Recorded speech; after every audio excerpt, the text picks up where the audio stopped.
I'm Andrew Rowe, and welcome to the first edition of KHS TV's Night Shift.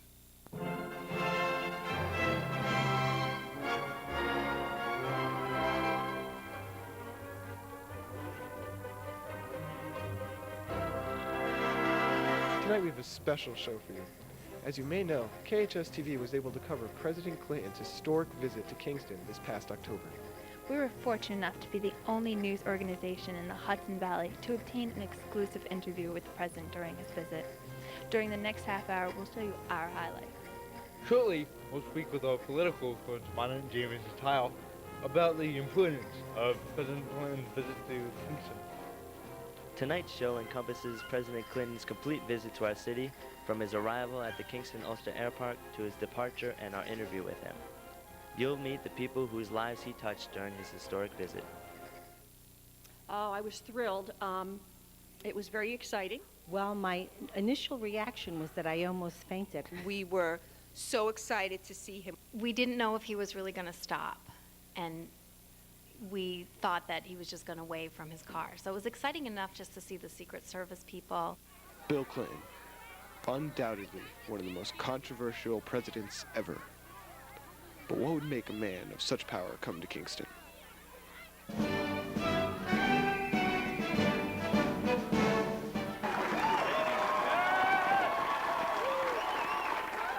I'm Brianne Cannon, on top of the hill and across the street from the Hillside Manor, where President Clinton is scheduled to arrive. He's coming to Kingston to benefit Maurice Hinchy's campaign. I'm Ardar here at the Kingston-Ulster Airport, where we're awaiting the arrival of President Clinton in about 20 minutes or so. The Kingston-Ulster Airpark's managerial team was assigned to make sure President Clinton had a comfortable arrival. Well, primarily all our job was to welcome them in here and give them carte blanche to whatever access they need to the facility, and they basically take care of the security of the president. So is this the highlight of your career here at the airport? Yeah, I've been here 2 weeks, and it doesn't get any better than this. It's the first time in 34 years that a sitting president has came to Ulster County. We're hopefully going to get an interview with him and see what goes down.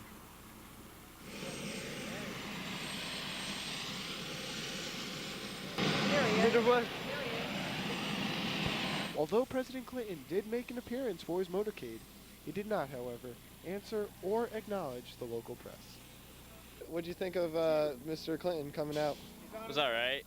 Only got to see a little bit of him.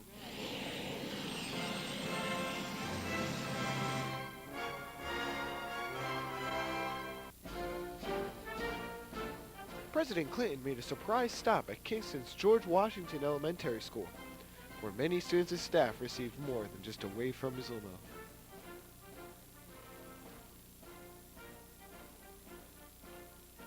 When I saw the presidential vehicle drive up, and I knew because it had the presidential insignia on it, and he stepped out of the car, I just stared in disbelief, and then I told the children, there's the President of the United States. This is a one-time thing a one-time event that will happen to you in your lives.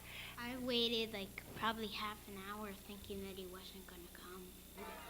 This was the best day of my life. The visit that he could relate to the kids very easily because he got the chance to meet a president when he was very young also. What did you think when you saw the president up close?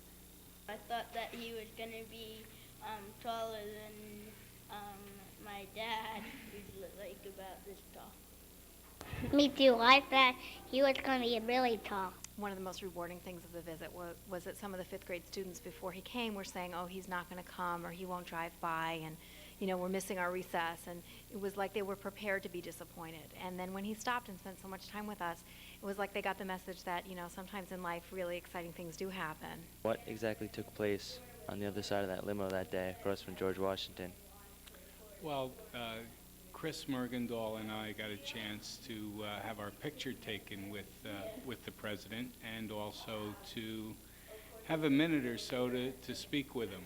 And I thanked him for stopping at George Washington School. I I know he does it every day, but for most of us, this is a once-in-a-life experience. Some of my friends didn't believe it until they saw. They said that they think that somebody started a rumor and it was fake. They said that people are going to want your autographs. When he got done, I believe that he shook hands with every student and every member of the staff in this school. And then he proceeded on down the street, and his last stop was an elderly woman who he spent at least 5 minutes talking with. Everywhere I was going in the crowd, the president was coming my way, so it didn't matter which way I was going. 'Cause I would either be by a reporter or shaking the president's hand. Well, I think it made the students feel like they were personally very special, and each one mattered, that he would stop and make a special visit and come and shake their hands and really show them special attention. 475 students with signs and flags. I think it was hard for him to resist. We had no idea that he would be gracious enough to actually stop and get out and shake everybody's hand. It was really very exciting. It was great of him.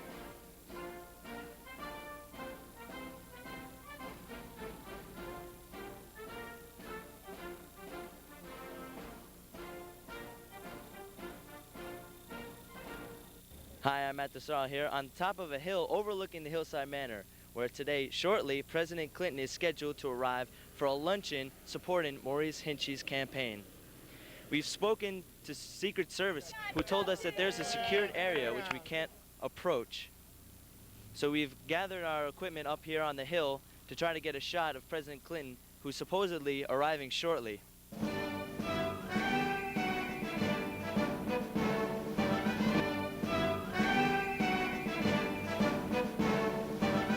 Ladies and gentlemen, the President of the United States. Upon arriving at the hillside, Mr. Clinton was greeted by eager politicians, adoring fans, and local onlookers. He also spoke only positive things about Mr. Hinchey's campaign, and had many thanks to the New York community for its help and support over the years. My heart is filled with gratitude to the people of the United States, and especially to the people of New York who have been so wonderful to me through 2 elections, giving me the state's 33 electoral votes, along with Al Gore. Last time, about 59% of the vote in 52 of the 62 counties supported our efforts, and you will never know how grateful I am. I did go to the luncheon with my mother and we were so excited to see him. We heard his speech, which we thought was so well done. He didn't even talk from papers. He was able to say what was in his heart, and then he came into the room that we were in. And then he spoke to my mother, and my mother is quite old now, and she said, "I only wish you'd run for a 3rd term, because I'd vote for you the way I voted for Franklin Delano Roosevelt." And he bent down and he kissed her. So we had a wonderful experience with the president. We really did.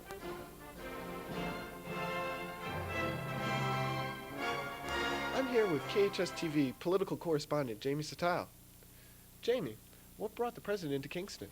The president came here to benefit Maurice Hinchey's campaign and to help his wife get elected to the Senate, and he also came to help Al Gore get elected president. Was he successful in helping Congressman Hinchey? Yeah, Congressman Hinchey got reelected. Okay. And as well as Hillary Clinton? Yeah, Hillary obviously got elected to the Senate.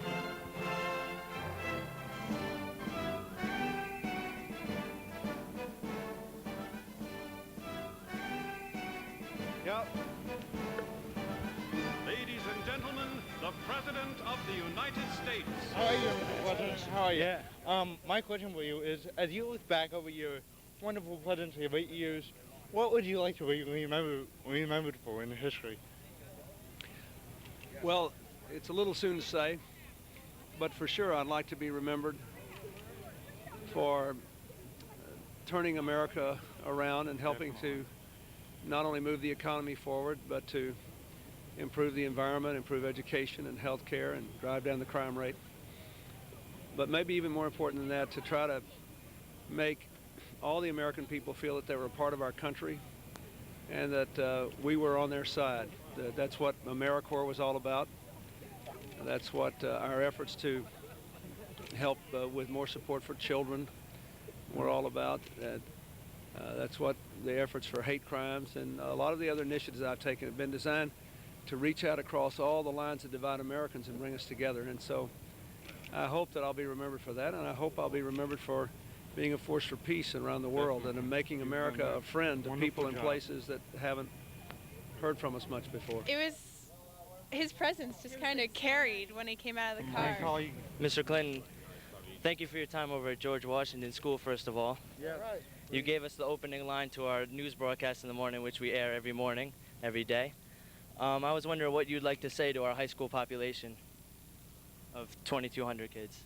First of all, I like your community very much, and I received a wonderful reception here, and I'm very grateful for that, and I'm grateful for the support I've received from the people of New York in these last 2 presidential elections and throughout 8 years of service. And I would just urge the young people to develop and keep an interest in public life and the issues that affect them. This election today will affect high school students more than it will most of the voting age population, because the decisions that will be made will affect them a long time into the future. The other thing I'd like to do is to urge as many of them as possible to go on with their education, to get as much education as possible, because we're living in a world where what you can earn depends in no small measure of what, on not only what you know, but what you can keep learning for a lifetime. So be a good citizen, learn as much as you can, have a good time. He didn't deny anybody handshakes, and he just very gratefully shook everybody's hand, and it's very nice. Who are you going for the World Series, Mr. President? I'm president. That means I still don't have to take a decision. Why did you ask the president that question? Well, because other people here were asking him all political questions and such, and I didn't understand it. So I thought that I'd loosen up the tension between them a little bit, and so I just asked him who would win the World Series. Well, I'll tell you this. It may be the best World Series we've had in 50 years. That first game was last night was good, but the first game had the most interesting baseball I've seen in a World Series game in a long time. Yeah. What do you think about the president coming out today? I don't know. It was pretty awesome. We got out of class, so that was a plus. But it was pretty cool to know that, he's a real person, to talk to us, little high schoolers. He overlooked the bigger corporations or the networks and came to talk to us. After entertaining our questions, President Clinton and his select cabinet members boarded Marine Force One.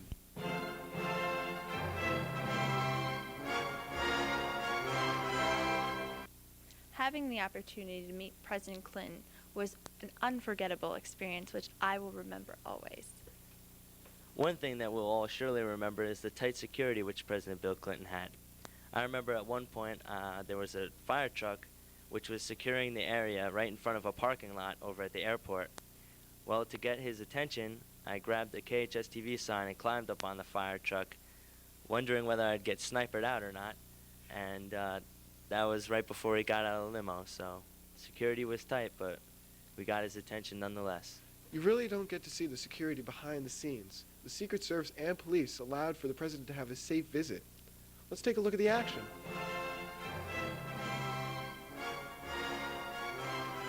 The president keeps our country safe by controlling our armed forces. But who keeps the president safe? Cops. Cops. And more cops. In an exclusive interview with a Secret Service agent, I was unable to uncover any information on the security that day. Can you just comment on how the security went today? Just anything about it? Do you think it was tight? Do you think it was sufficient? Just anything? Can't do it, dude. Sorry. As you can see, the Secret Service and police were unable to comment. Here, snipers set up shop at the Kingston Ulster Air Park. They made sure local residents didn't breach the secured area. Snipers were also posted at the Hillside Manor, where security was a major concern. And lastly, the K-9 unit was used to sniff out suspicious guests at both the Hillside and Air Park.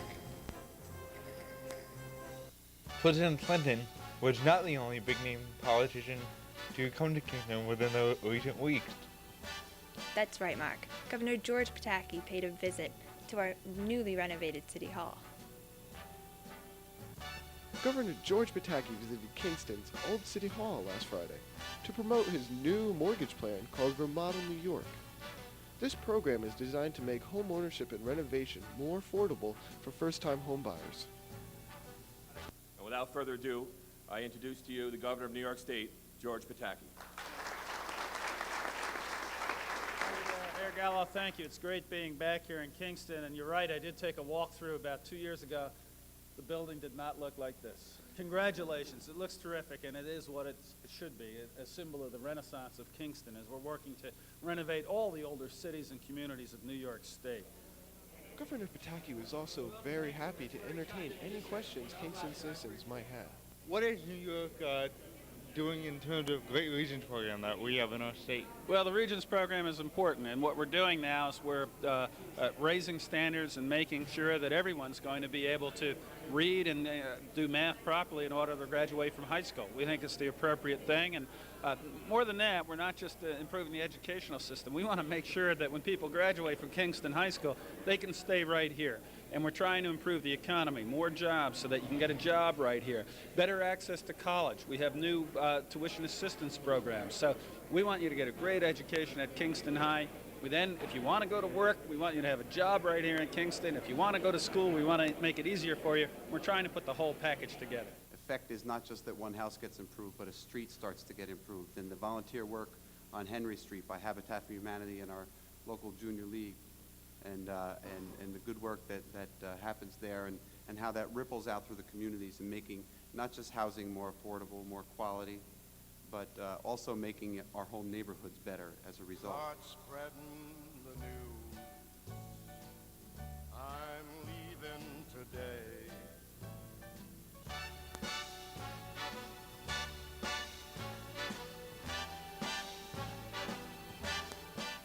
Again, I'm here with political correspondent Jamie Satile. Jamie, how did Governor Pataki impact our community? He announced a new mortgage plan that'll help homeowners receive loans and that are low interest so they can buy or renovate their new homes. We hope you enjoyed our first edition of Night Shift. Join us next month when we'll bring you more exciting local news. We'd like to end today with a quote by Cynthia Wertheimer, a Daily Freeman reporter who was on the scene with us at the Kingston Ulster Air Park. All that, I thought, oh, well, if he stopped at GW School, he's not going to stop here. And then when he stopped here, it was really it was much more than I expected. I thought it was just terrific. We had heard this morning he was going to stop and talk to high school students, and when he did, I thought, well, then maybe he's a man of his word, or at least his press person's word. I don't know. But it was very well worth it, and makes for a great story. Great story.